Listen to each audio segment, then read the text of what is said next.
Bismillahirrahmanirrahim. Assalamualaikum warahmatullahi wabarakatuh.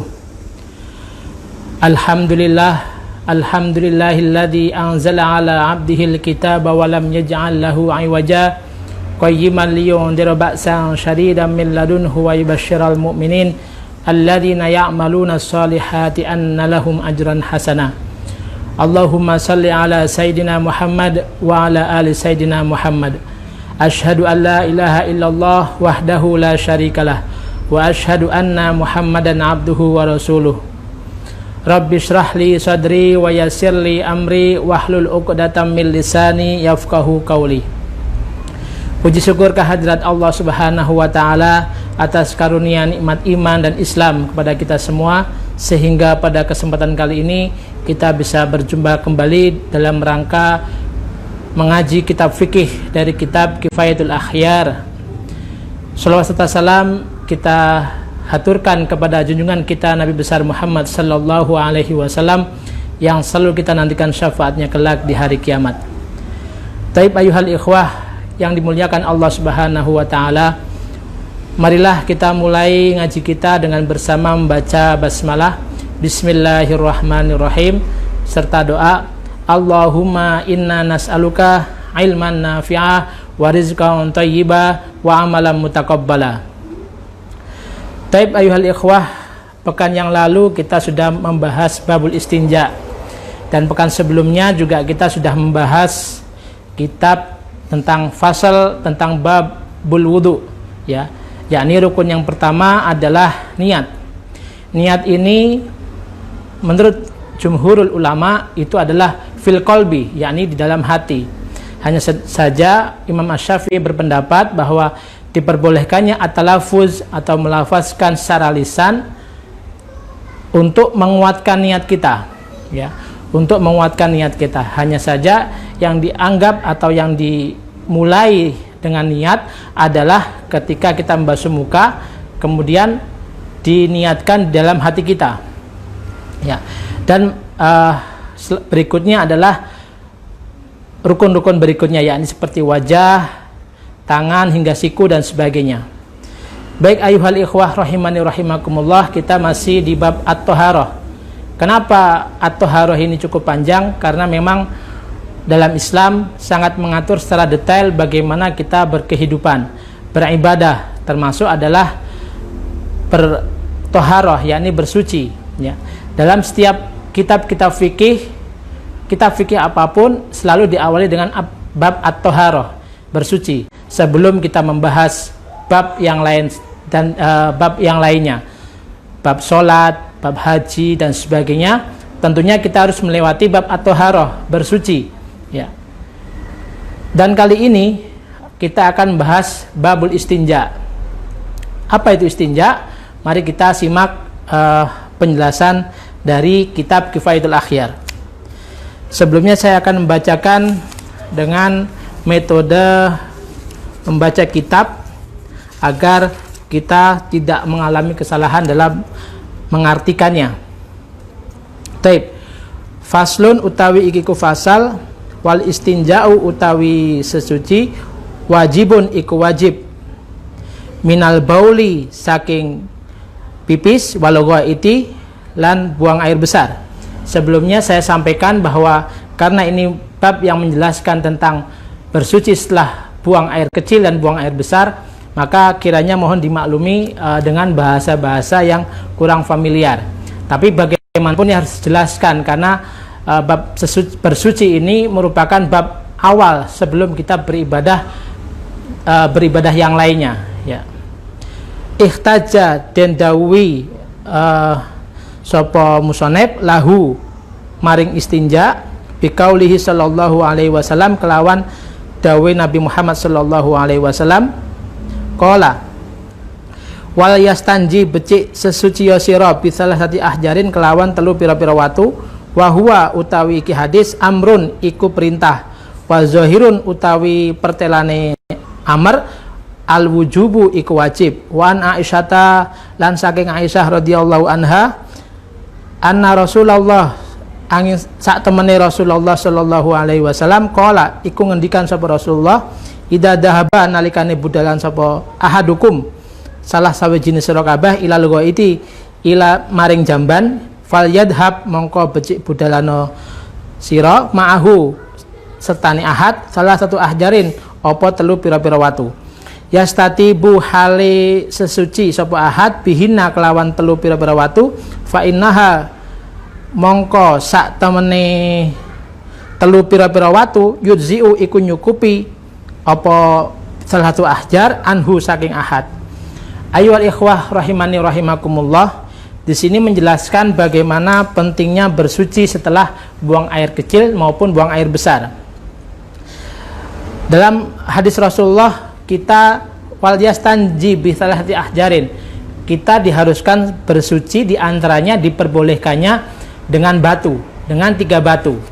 Karena ada beberapa wasilah yang diperbolehkannya dalam fikih Islam untuk bersuci. Yang pertama adalah alma. Alma ini merupakan asal daripada toharoh, ya, pokok daripada wasilah toharoh, yakni air. Ya, yang kedua baru aturab. Ya, ketika kita tidak menemukan air, maka diperbolehkannya kita bertayamum dengan debu, ya, aturab. Kemudian yang ketiga adalah ahjar. Batu ini merupakan salah satu wasilah dalam fikih Islam ketika bersuci. Kemudian yang keempat diantaranya yang sudah kita bahas, yakni adibag atau samak, ya.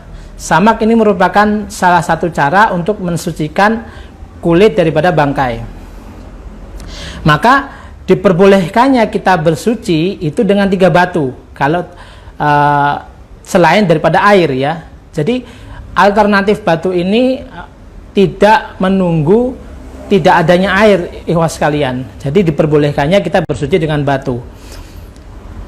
Sehingga dalam hadis ini dikatakan ketika kita pergi untuk buang air besar, ya, itu boleh kita disertakan dengan membawa 3 batu, sehingga 3 batu tersebut bisa menghilangkan najis dari buang air besar ini, ya.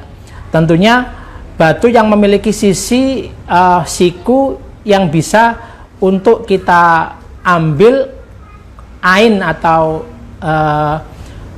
bentuk daripada najis buang air besar, ya. Fa innaha tudziubi, karena dengan 3 batu itu cukup, ya. Tapi seandainya 3 batu itu belum mensucikan, belum mengangkat ain daripada najis, maka harus ditambahi. Kemudian sesuatu apa yang keluar dari 2 jalan, ya, baik itu air kencing maupun buang air besar, itu harus bersuci, harus disucikan, harus dibersihkan dengan diperbolehkannya batu, ya. Ada beberapa yang bukan termasuk daripada istinja atau tidak perlu bersuci dengan batu atau air, yakni jika yang keluar itu adalah angin seperti kentut, itu tidak perlu bersuci dengan batu maupun air, kecuali keluar sesuatu bersamaan dengan entut tersebut, ya. Di sini dikatakan seperti itu, ya. Seperti la yajibu minar rih, ya, tidak diwajibkan dengan ketika yang keluar itu adalah angin, kecuali ada sesuatu yang disertai dengan angin tersebut, ya. Maka harus dibersihkan dengan batu maupun dengan air. Wal afdalu, dan sedangkan yang lebih utama ayyastajmira bil ahjar thumma yudbi'uha bil ma, dan lebih afdal lagi bersuci dengan 3 batu tadi kemudian diiringi dengan air, ya. Wa yajuzu ayyaktasira 'alal ma'i au 'ala salati ahjarin yungki bihinna al mahal, dan boleh diperingkas lagi dengan air maupun dengan batu saja, ikhwas sekalian. Tetapi dikatakan dalam kitab Al-Majmu' An-Nawawi bahwa diperbolehkannya batu ini sebenarnya adalah tarafnya ma'fu, ya, seperti halnya jilatan kucing ketika menjilat air untuk kita berwudu, karena kita tidak tahu yang terakhir dimakan kucing itu apa, sesuatu yang najis ataupun sesuatu yang kita tidak ketahui, ya, maka itu dima'fu, ya, seperti itu. Kemudian jadi boleh memilih air saja atau batu saja, tapi afdolnya setelah kita menggunakan batu untuk bersuci, baru diikuti dengan air. Wa idza arada al-iktisaru ala ahadihima, jika ingin meringkas salah satu dari keduanya, batu maupun air, fal ma'u afdol, maka air itu lebih utama, ya. Air lebih utama. Ini ada beberapa yang ingin bergabung, saya tambahkan terlebih dahulu. Air tentunya lebih utama. Ikhwas sekalian yang dimuliakan Allah Subhanahu wa taala, bahwa berkaitan dengan istinja ini juga menjadi bahasan dalam bahsul masail para ulama berkaitan dengan beristinja atau sesuci atau bersuci setelah buang air kecil dan buang air besar dengan tisu. Ada beberapa hotel yang tidak menyediakan ketika buang air besar itu dengan air malah, tapi dengan tisu. Ya.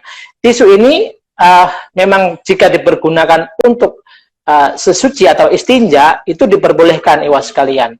Tetapi alangkah baiknya diikuti dengan air setelahnya. Ya. Bagaimanapun kembali kepada hukum asalnya, hukum bagaimana Islam mengaturnya, yakni diperbolehkan. Sedangkan kita memilih lebih nyaman dengan air atau lebih bersih dengan air, itu adalah wilayah hak yang kita pilih. Ya. Tapi pada hakikatnya itu diperbolehkan. Karena hakikatnya dengan batu itu annal aina tazulu bil hajar. Annal aina tazulu bil hajar.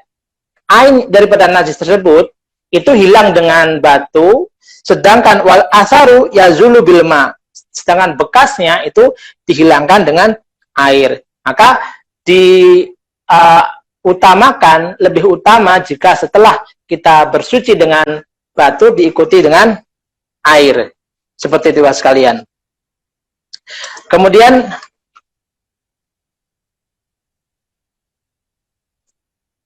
syarat-syarat daripada al-istinja, ya. Jadi wa'lam anna kullama huwa fi ma'nal hajar yajuzul istinja'u bihi. Ketahuilah bahwa setiap sesuatu dengan makna arti batu maka boleh beristinja dengannya. Dengan memperhatikan beberapa syarat. Syarat yang pertama ayyakuna tahiran. Jadi batu tersebut harus suci terlebih dahulu. Ya, falau istanja binajasin, bagaimana jika itu najis? Tu ayyanul ma'u ba'dahu ala sahih. Maka ditentukan harus diikuti dengan air setelahnya. Karena kita tidak mungkin membersihkan sesuatu yang najis dengan sesuatu yang najis, kecuali diikuti dengan air setelahnya. Asyartu asani, syarat yang kedua, ayyakuna ma yastanji bihi qali'an lin najasa. Ayyakuna yento ono apa batu ma yastanji, membersihkan bihi dengan ma, qali'an itu bisa mengangkat daripada najisnya. Jadi syaratnya batu tersebut harus bisa menghilangkan najisnya, ya. Munsafan dan bisa meresap. Lah ini yang menjadi bahasan dalam ulama, termasuk adalah tisu yang dipergunakan untuk sesuci setelah istinja atau setelah buang air besar itu diperbolehkan. Ya. Kemudian yang tidak boleh adalah seperti debu. Debu tidak mungkin kita bersuci dengan debu untuk menghilangkan bekas buang air besar karena akan menyebarkan najisnya semakin melebar. Ya. Kemudian wayajuzu as-salbu. As-salbu itu seperti tanah yang keras, ya. Itu boleh, ya. Itu boleh. Dan tidak boleh kita bersuci dengan batu yang basah, karena ketika kita menggunakan batu yang basah, tentunya akan semakin membuat sekitar kotoran itu akan semakin melebar najisnya. Berbeda dengan batu yang kering, akan mengangkat secara langsung. Ya, asyartu asalis alla yakuna muhtaroman, tidak boleh sesuatu yang haram. Fala yajuzu al-istinja'u bimat'umin kal khubzi, tidak boleh beristinja dengan roti, ya, umpama di sini dikatakan seperti itu. Wal azmul, tulang. Wala bijuz'in, ya, dan seperti itu. Sesuatu yang diharamkan itu tidak boleh, seperti makanan, ya kan, itu tidak boleh untuk beristinja. Wa amal jildu, sedangkan kulit, ya, fal azharu annahu in kana madbughan, ketika sudah disamak boleh diperbolehkan untuk istinja, ya. Summa yustaratu ma'adhalika alla yajifal kharis fa in jaffatu ayanul ma. Dan tidak boleh was sekalian ketika kita menunda bersesuci, kemudian kotoran dari buang air besar itu mengering. Tidak membuang air besar, maka hindarilah menghadap kiblat. Nah, di sini kenapa kita tidak boleh menghadap kiblat? Karena kiblat ini adalah muazzam, sesuatu yang diagungkan dalam Islam. Maka kita tidak diperbolehkan menghadap kiblat. Ya. Kemudian, idza ata ahadukum, kalau Rasulullah ditambahkan lagi, idza ata ahadukumul baula falyukrim kiblatallah. Maka ketika engkau hendak membuang air kecil, maka muliakanlah kiblatnya Allah. Fala yastaqbilil kiblah. Janganlah menghadap kiblah. Ya. Ada beberapa syarat iwas sekalian, kecuali menurut Imam An-Nawawi dalam mazhab Asy-Syafi'i yang diperbolehkannya adalah harus ada penghalang atau satir, ya, satir. Seperti halnya di kamar mandi. Di kamar mandi itu diperbolehkan, walaupun itu syarat tidak langsung menurut jumhur ulama menghadap kiblat. Jadi syaratnya harus ada satirnya, bukan di tanah lapang, ya, bukan di tanah lapang. Dan ada syarat pula, umpama begitu besarnya kamar mandi tersebut sehingga jarak antara dinding dengan tempat kita buang air besar itu lebar, maka harus dipastikan tidak menghadap kiblat. Ya, jika terpaksa menghadap kiblat, itu diperbolehkan, yang penting tidak boleh lebih daripada salah satu dhira. Satu dhira itu kurang lebih 45 cm, dua sekalian. Ya, kurang lebih berarti 45 kali 3. Ya, 120 tambah 15 ya. Berarti 145 cm. Itu kurang lebihnya. Jadi kalau terlalu jauh dianjurkan kita tidak menghadap kiblat. Tapi ada ulama juga yang mengatakan bahwa selama itu tempat khusus untuk membuang air besar, maka diperbolehkan. Ya. Kemudian adab yang kedua selanjutnya adalah wal baula fil ma'i ar-raqid. Dilarang membuang air kecil di air yang tenang, ya. Kalau Rasulullah Shallallahu alaihi wasallam la yabulanna ahadukum fil ma'id daim. Janganlah engkau buang air kecil di antara kalian semua di air yang tenang. Ini hukumnya adalah tidak boleh, ya. Artinya al aslu fil nahyi haramun, ya. Apalagi air tersebut sedikit, ya. Ya, seperti dikatakan sini qala ar-Rafi'i. Jadi wanahyu anil qalil, larangan di air yang sedikit maka lebih keras, ya. Karena di situ juga kita menurut di sini dijelaskan, apalagi di malam hari was kalian. Lama kila innal ma'a lil jinni fil lail fala yambagi ayyubala fihi. Dilarang buang air kecil di air yang tenang, tenang, ya, apalagi di malam hari. Itu karena bisa jadi ada makhluk-makhluk yang lain yang tinggal di situ, di antaranya adalah para jin, ya. Di sini merupakan adab, ya, sekalian, karena ketika kita menjaga adab dengan makhluk yang lain, insya Allah kita akan terhindar dari mara bahaya maupun yang lain sebagainya. Dan ketika air itu mengalir untuk jumlah yang besar itu boleh, tapi kalau air yang mengalir sekalipun itu jumlahnya sedikit, maka disini dikatakan makruh, ya, makruh. Bahkan ada yang mengatakan jika air itu sedikit, ya, maka bisa jadi sampai jatuh kepada haram. Tapi ayuhal sekalian yang dimuliakan Allah Subhanahu wa taala, adab yang berikutnya adalah wa tahta syajarah al-musmirah. Dilarang buang air kecil maupun buang air besar di bawah pohon yang berbuah, ya. Wal hikmah fi dzalika hatta la tanjusu la tatanajjasa, ya, hatta la tatanajjasa samratu fatafsudu au tu'afa al-anfusu. Jadi hikmahnya adalah, ya, itu kita dilarang membuang air besar maupun air kecil di bawah pohon yang berbuah. Wal muradu bis samrati allati min sya'niha antasmaro. Jadi pohon yang masih memungkinkan untuk berbuah. Karena ini hukumnya makruh ya, makruh karena bisa dikhawatirkan mengenai daripada buahnya atau ketika buahnya jatuh. Maka ketika buahnya jatuh tetap najis, sehingga tetap bisa dihilangkan najis tersebut dengan air, artinya dicuci. Bagaimana ketika pohon tersebut ada kotoran di bawahnya, kemudian sudah terserap, kemudian tumbuh buah-buah yang mengambil dari tanah yang terkena najis. Menurut fatwa Imam An-Nawawi dalam kitab Fatwa An-Nawawi, itu diperbolehkan. Artinya buah tersebut tetap suci sekalian, walaupun tanah yang sekelilingnya sempat atau pernah terkena najis atau kotoran manusia. Ya, karena sudah diolah lagi dengan tanah. Nah, buahnya itu diperbolehkan, artinya tidak mengapa. Ya.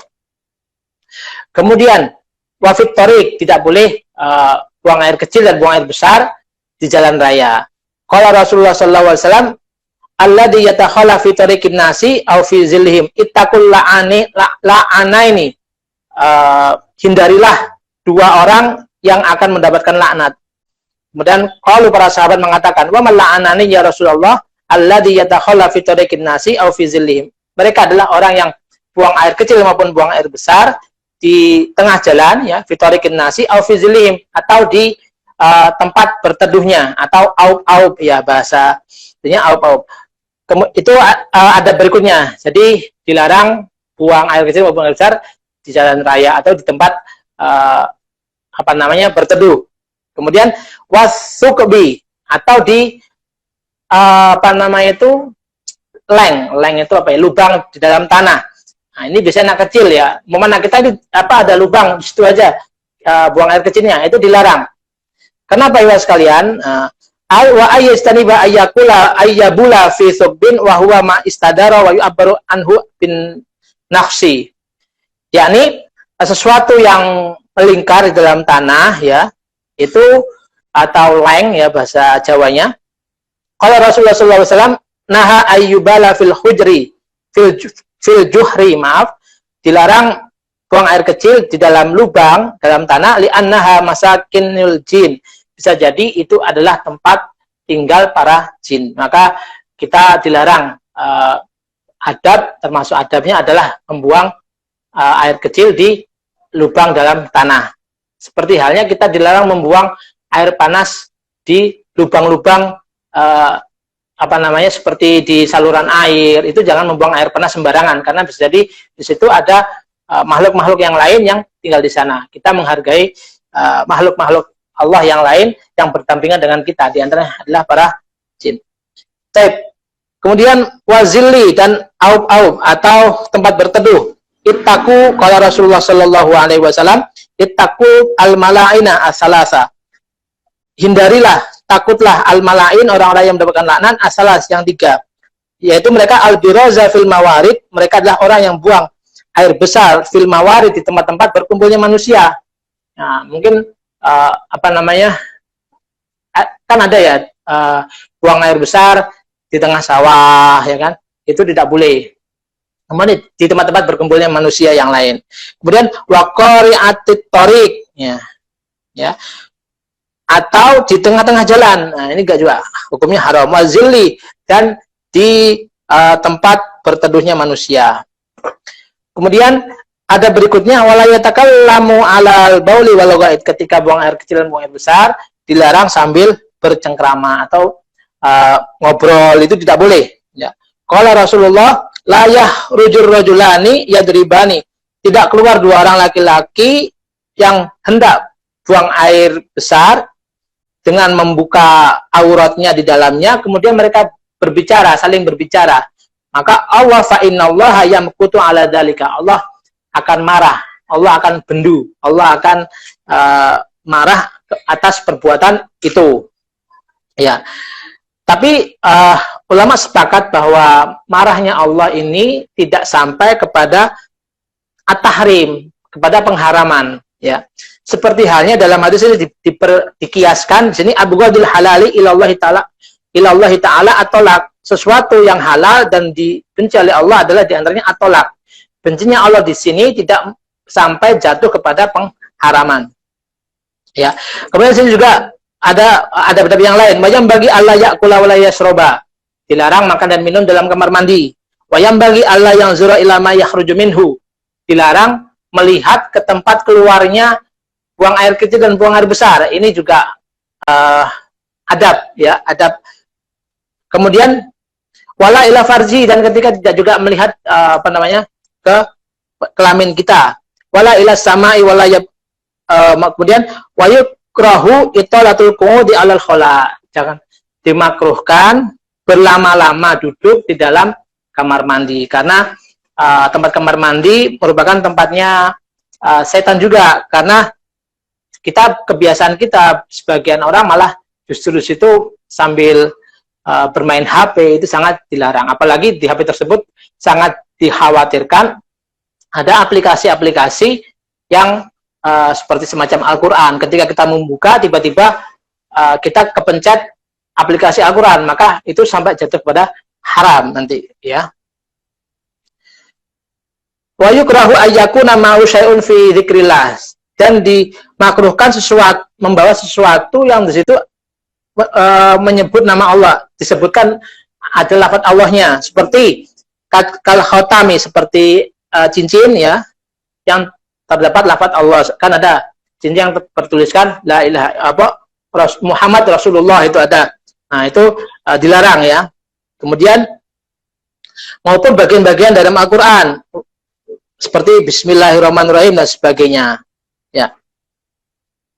Kalau Rasulullah karena alaihi salatu wassalam, Rasulullah ketika masuk untuk takholla atau buang air besar, buang air kecil, maka dia meletakkan cincinnya. Ya annahu kana alaihi Muhammadun Rasulullah, karena di dalam cincin beliau ada tulisannya Muhammad Rasulullah. Wa min adabi qada'il haja alla yabula fi muhibriya, dilarang buang air kecil di tempat bertiupnya angin, karena akan menyebar bau yang tak enak dan sebagainya, ya.